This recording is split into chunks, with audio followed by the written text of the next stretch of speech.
جو سہیل آفریدی صاحب کی حکمت عملی میں نظر آ رہی ہے کہ وہ جس دن سے آئے ہیں، بلکہ آپ کو یاد ہوگا کہ میں نے ان کو کہا، میں نے کہا کہ عام طور پہ ہم دیکھتے ہیں کہ جب کوئی وزیر اعلیٰ بنتا ہے تو اس کے خاندان کے لوگ جو ہے نا وہ ہمیں بڑے پھونپھا میں نظر آتے ہیں کہ جی ہم اب وزیر اعلیٰ ہیں. میں نے کہا آپ کی فیملی کا تو ایسا نہیں ہے، بلکہ یہاں پہ ایک چیز کا ذکر کرنا ضروری ہے کہ ہمیں ایک بیوروکریٹ نے کہا کہ 2 ہفتے ہو گئے ہیں سہیل آفریدی کو وزیر اعلیٰ بنے ہوئے، لیکن ابھی تک کے پی کے میں نے بیوروکریٹس میں کہیں نہیں سنا. عموماً ہمیں یہ باتیں سنتے ہیں کہ کسی بیوروکریٹ نے یا کسی اور نے یہ کہا کہ میری سہیل آفریدی کے بھائی سے بات ہو گئی ہے، اتنے پیسے اس کو دوں گا اور اس عہدے پہ میں آ رہا ہوں.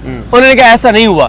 تو میں نے سہیل آفریدی صاحب کو کہا کہ اور ہم ان کی فیملی کے لوگوں سے بھی ملے، آگے دیکھتے ہیں وہ کیا ہوگا. ظاہر ہے ان کی فیملی کے لوگوں کے اوپر بھی بڑی رسپانسبلٹی ہے کہ ان کو بڑی عاجزی کے ساتھ چلنا ہوگا اور کوئی ایسی چیز نہیں کرنی ہوگی جو سہیل آفریدی کے خلاف استعمال ہو. ابھی تک تو ایسی کوئی چیز نہیں ہے، لیکن آگے بھی ان کو ظاہر ہے محتاط رہنا ہوگا.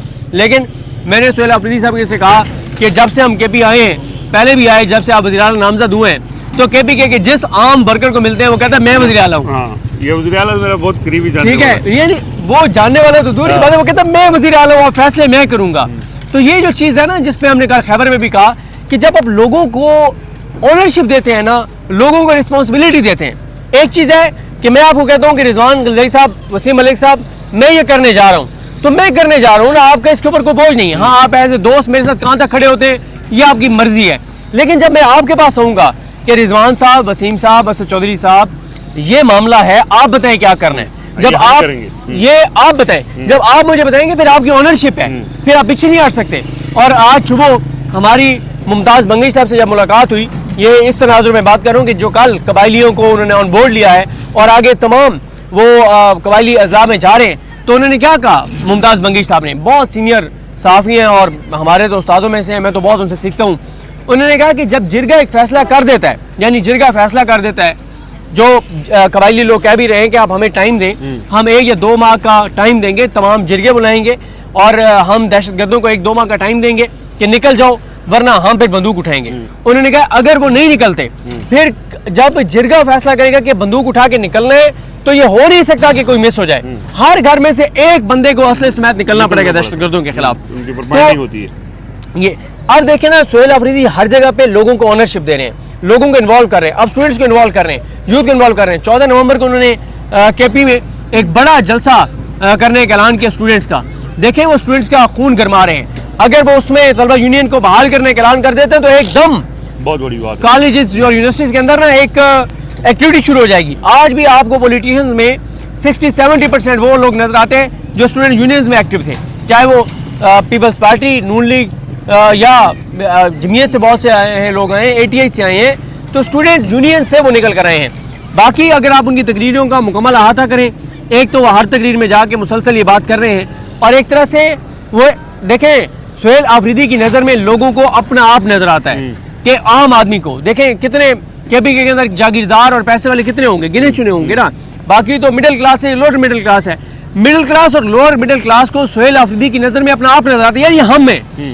ایک تو وہ ہر جگہ جا کے اور اپنی مظلومیت، یہ مظلومیت کارڈ بہت بڑا کارڈ ہوتا ہے، لوگوں کی ہمدردیاں ہوتی ہیں کہ یار یہ بیچارہ یار بات تو ٹھیک کر رہا ہے. وہ ہر جگہ جا کے پہلی بات یہ کر رہے کہ آپ نے دیکھا انہوں نے میرے خلاف کیا سازشیں کی، انہوں نے کیسے میرا راستہ روکنے کی کوشش کی، کیونکہ میں میرے نام سے شریف نہیں لگتا، زرداری نہیں لگتا، میں ارب پتی نہیں ہوں، میں جاگیردار نہیں ہوں، میں آپ میں سے ہوں، میں عام ہوں، عام ورکر ہوں، میں عام قبائلی ہوں، اس لیے انہوں نے میرے خلاف یہ کیا، میں عام پاکستانی ہوں، میرے خلاف اس لیے یہ سارا کچھ کیا ہے. دوسرا انہوں نے آج یہ اور بھی انہوں نے ایک اپنی اخلاقی پوزیشن برتری بھی حاصل کی. انہوں نے کہا میرے خلاف گھٹیا زبانیں استعمال کی گئی، سطحی زبانیں استعمال کی گئی، غلیظ زبانیں استعمال کی گئی، اور عام لوگوں نے نہیں کی، اور انہوں نے کہا عام لوگوں نے نہیں. انہوں نے کہا ڈی جی اختیار نے پشاور میں آ کے کی اور یہ میرے ساتھ ہوا ہے.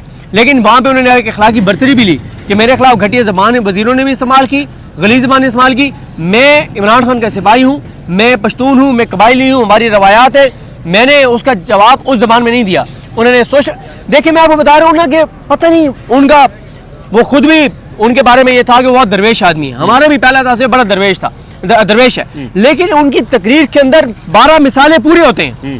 یعنی وہ کے پی کے لوگوں کی بھی بات کرتے ہیں، اپنے ووٹرز سپورٹرز کی بات بھی کرتے ہیں، وہ گورننس کی بھی بات کر رہے ہیں، وہ کرپشن کے اوپر زیرو ٹالرنس کی بھی بات کر رہے ہیں، وہ پروجیکٹس بھی اناؤنس کر رہے ہیں، وہ یوتھ کی بھی بات کر رہے ہیں، وہ طلبہ کی بھی بات کر رہے ہیں، وہ جو ہے وہ عمران خان کی بھی بات کر رہے ہیں. وہ اس کے بعد آپ دیکھیں کہ وہ مظلومیت کارڈ بھی استعمال کر رہے ہیں، وہ اینٹی اسٹیبلشمنٹ بات بھی کر رہے ہیں. وہ اپنی تقریر کے اندر تمام کی تمام چیزیں رکھ رہے ہیں. وہ اپنی قبائلی روایات کی بھی بات کر رہے ہیں. وہ ہر چیز کو وہ کور کر رہے ہیں. ان کی تقریر میں ہر پہلو جو ہے وہ موجود ہے. وہ جہاں پہ اب وہ ایک نیا نیریٹو بنا رہے ہیں جو اس سے پہلے علی امین گنہ پور نے نہیں بنایا. وہ بار بار کہہ رہے ہیں کہ 3000 ارب دینے جناب آپ نے وفاق نے ہمارا 3000 ارب, اور اس میں انہوں نے کیا کہا ہے. ابھی وہ ایک نیریٹو بنا رہے ہیں نا, وہ زمین مزید گرم کرنے جا رہے ہیں. اب وہ آگے قبائلی علاقوں میں جا رہے ہیں, اضلاع میں جا رہے ہیں, جرگے کرنے.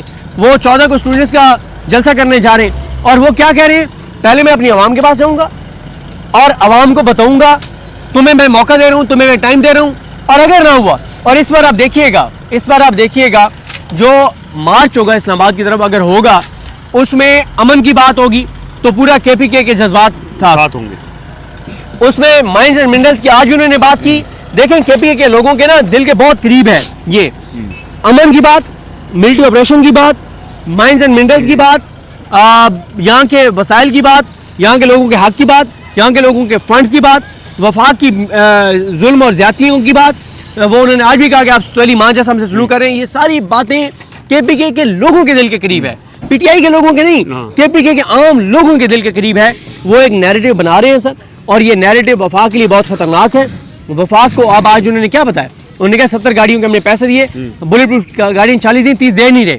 اور بھائی اب دے بلٹ پروف گاڑیاں کے پی کے کو ضرورت ہے جب وہ اپنے پیسوں سے. آپ نے 3 ان کو کچرا گاڑیاں دے دی, انہوں نے کہا کہ آپ نے بلٹ پروف گاڑیاں کباڑ, ٹھیک ہے. اچھا دیکھیں آج انہوں نے ایک اور, آپ نے دیکھا جب ڈی چوک کے نعرے لگے تو انہوں نے اسٹیبلشمنٹ کو پیغام دیا کہ لوگوں کے جذبات کو دیکھو, لوگوں کے جذبات احساسات کو دیکھو, اگر اور ورنہ عمران خان کی کال آئے گی تو کسی کو منہ چھپانے کی جگہ نہیں ملے گی.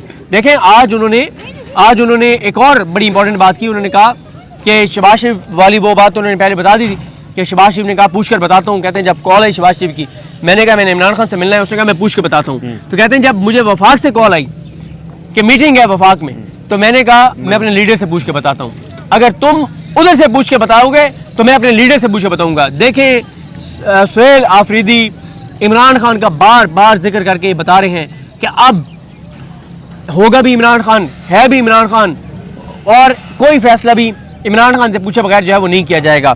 تو یہ آج کی چند چیزیں تھیں. جس طرح سے میں نے کہا کہ ہیٹرک مکمل ہوئی, انہوں نے زبردست ان کی ان 3 دنوں کی تقریروں میں اگر میں ایک نیگیٹو پوائنٹ کہوں نا, جس کا میں کل بھی اظہار کر چکا ہوں, ان کو چارسدہ میں جو ایم الولی صاحب ہیں ان کے لیے لفظ میلو جو بھی تھا وہ نہیں استعمال کرنا چاہیے تھا, اور ان کے دوست بھی کہتے ہیں کہ نہیں کرنا چاہیے تھا. کہ کارکنان نے آگے سے ریئیکٹ کیا, وہ جوش دکھایا تو انہوں نے کہہ دیا. کیوں, اس کی وجہ کیا ہے؟ اس کی وجہ کہ پہلی بات ہے کہ وہ ریلیونٹ ہے, اور بلوچستان سے جا کے تو سینیٹر بنے ہیں, اس کی اتنی یہاں پہ جڑیں نہیں ہے کہ وہ یہاں سے سینیٹر بن سکے. آپ ان کو ریلیونٹ کر رہے ہیں. دوسری بات یہ ہے کہ آپ کے بارے میں تاثر یہ ہے کہ آپ پورے کے پی کے وزیر اعلیٰ ہیں, آپ کے پی کے لوگوں کے وزیر اعلیٰ ہیں, آپ ان کے دلوں میں بس رہے ہیں, لوگوں کے ہم ملتے ہیں, کہتے ہیں کہ ہم نے ووٹ اس کو نہیں دیا تھا لیکن یار یہ بات ہماری کر رہے ہیں. تو آپ جب اس طرح کی بات کریں گے نا تو ایک تلخی پیدا ہوگی.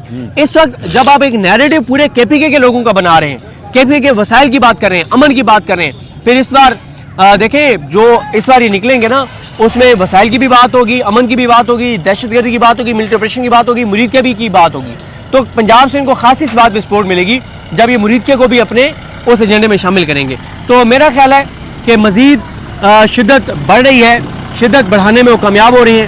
اب اس میں ہم بہت زیادہ بات کر چکے ہیں کہ شدت تو بڑھتی چلی جائے گی. اس کے بعد کیا مذاکرات ہوں گے یا مذاکرات نہیں ہوں گے, میں بتا چکا ہوں کہ مذاکرات اگر ہوں بھی تو کچھ نہیں ملے گا. وسیم سے ٹھیک ہے, میں وسیم ملک آپ سے یہ پوچھنا چاہتا ہوں کہ دیکھیں جو بات وہ کر رہے ہیں یا جس انداز سے کر رہے ہیں, عوام میں جا کے جلسوں کے اندر ان کی جو گفتگو ہے یا ان کے جو مطالبات ہیں وہ اس موجودہ جو نظام ہے, ہائبرڈ نظام ہے, ان کے لیے ان مطالبات کو تسلیم کرنا تقریباً ناممکن سی بات ہے. مقصد یہی ہے کہ جو بھی وہ بات کر رہے ہیں وہ اس موجودہ حکومت کی پالیسی کے اگینسٹ ہے اور یہاں کے لوگوں کی بات ہے. اب یہ ایک کلیئر ایک یعنی دونوں کے درمیان اختلاف ہے.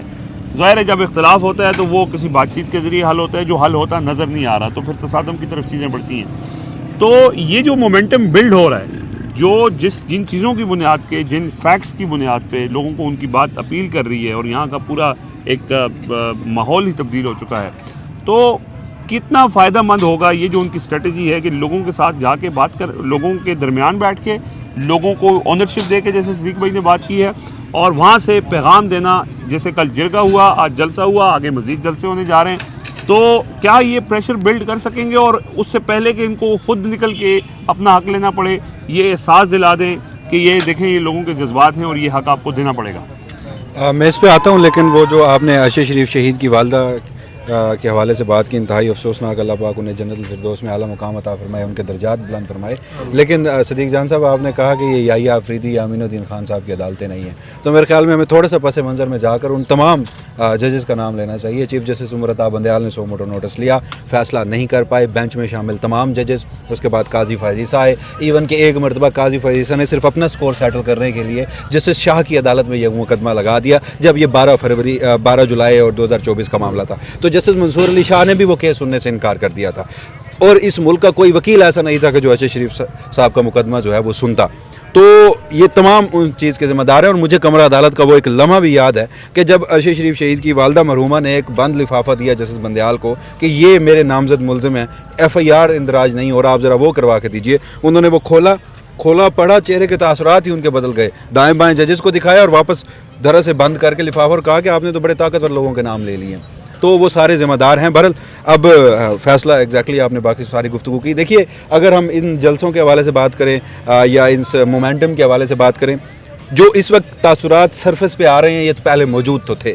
علی امین گنڈاپور کی حکومت کے وقت بھی موجود میں تھے, لیکن انہیں کوئی یوٹیلائز کرنے والا نہیں تھا. وہ وکٹ کے دونوں جانب کھیل رہے تھے. سہیل آفریدی کی صورت میں ایک نیا لیڈر ملا, وہ متحرک بھی تھے, اور یہ گفتگو ہم پہلے بھی کر رہے تھے. جیسے آپ نے بڑا زبردست وہ ایک اس کے اوپر تجزیہ دیا تھا کہ سوشل میڈیا ہو, تنظیم ہو KPK کی یا گورنمنٹ ہو, وہ سب ایک پیج پہ تھے.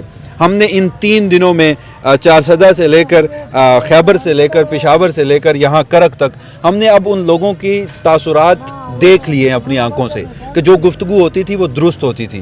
آپ کا جو سوال ہے کہ احساس ہوگا, احساس کس صورت میں ہوگا؟ یہ سب اس وقت کیوں ہو رہا ہے؟ یہ سہیل آفریدی صاحب فوراً ہی, ابھی ان کی کیبنٹ نہیں بنی, وہ عوام میں کیوں آئے؟ وہ ایک ملاقات مانگ رہے ہیں. جو موجودہ نظام ان کو ملاقات نہیں کرنے دے رہا. آلدو کے رانا ثناء اللہ صاحب نے غالباً ہفتے کے روز کہا کہ سوموار کے روز ملاقات ہو جائے گی, یعنی کل ان کی ملاقات ہو سکتی ہے. مجھے ابھی بھی ممکن ہے, اور اللہ کرے میں غلط ہوں, سینس کہیں پرویل کرے, مجھے ملاقات ہوتی نظر نہیں آ رہی. جس طرح یہاں سٹیج سے تلخی بڑھ رہی ہے, سٹیج سے جو بیانات آ رہے ہیں اور روز بروز مزید تلخ آ رہے ہیں, تو ملاقات نہیں ہونی. تو جو لوگ ملاقات نہیں کروانے دینا چاہتے, آپ کو لگتا ہے کہ وہ خیبر پختونخوا کے امن کے حوالے سے کوئی سنجیدہ اقدامات کریں گے؟ وہ خیبر پختونخوا میں جو عوام کا سینٹیمنٹ ہے اس کے حوالے سے سنجیدہ اقدامات کریں گے؟ آپ ایک لمحے کے لیے چھوڑ دیجئے PTI اور اسٹیبلشمنٹ کی لڑائی ہے. آپ یہ دیکھیے کہ یہ پختونخوا کے لوگ ہیں. وفاق اور پختونخوا کو تھوڑا کمپیریزن کیجئے, تو کل پرسوں سے یہ بات سرفس پہ آ رہی ہے نا کہ 3000 ارب آپ نے نہیں دیے. یا تو دہشت گردی کا معاملہ ہوتا اور آپ سنجیدہ ہوتے تو 3000 ارب آپ کے پاس ڈیو نہ ہوتا یہاں کا. تو بہرحال اس سارے اقدامات میں 3 گاڑیاں نہ دینی پڑتی, 3 پرانی گاڑیاں نہ دینی پڑتی. سہیل آفریدی کے اوپر وہ ساری چارج شیٹ بہرحال اس کا وہ جواب دے چکے ہیں. ایک چیز اسٹیبلش ہو گئی ہے کہ لوگ کمیٹڈ ہیں اپنے کاز کے ساتھ. امن اور عمران خان, اس پر وہ جلسوں میں آ کے مومنٹم بھی ڈیولپ ہو رہا ہے اور لوگ تیار بھی ہیں.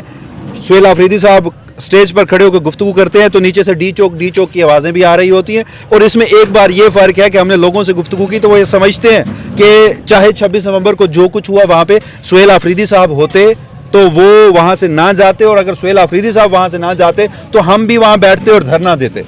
تو اس بار خدا نہ خواستہ اگر ایسی صورتحال آئی تو لوگ زیادہ کمیٹڈ ہو کر وہاں جائیں گے اور زیادہ ریزنٹمنٹ کے ساتھ وہاں بیٹھیں گے. لیکن ابھی تک تقاریر کی حد تک یہ معاملہ ہے, ابھی تک نیریٹو کی حد تک ہے.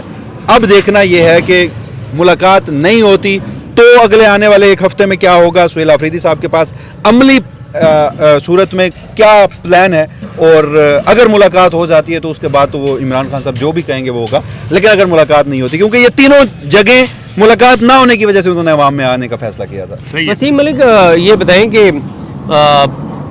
سہیل آفریدی صاحب 26 نومبر کو بھی تو ڈی چوک موجود تھے نا, اور وہ تب نکلے جب ایک کارکن شہید ہوا اور اس کو گاڑی میں لے کے نکلے تھے. یعنی وہ تو اس دن بھی وہاں پہ ڈی چوک پہ پہنچے تھے, سب سے پہلے پہنچنے والوں میں سے, رکاوٹیں ہٹانے والے میں سے تھے. تو ہم نے جب ان کے قریبی شخصیت سے پوچھا کہ سہیل آفریدی اگر 26 نومبر کو لیڈ کر رہے ہوتے تو کیا کرتے, تو انہوں نے کیا جواب دیا؟ سہیل آفریدی کو اگر وہ لیڈ کر رہے ہوتے تو وہ بیٹھتے, وہ دھرنا دیتے. اگر سہیل آفریدی وزیر اعلیٰ ہوتے تو کیا ایک منتخب وزیر اعلیٰ, ایک چیف ایگزیکٹو کے اوپر آپ گولیاں چلاتے؟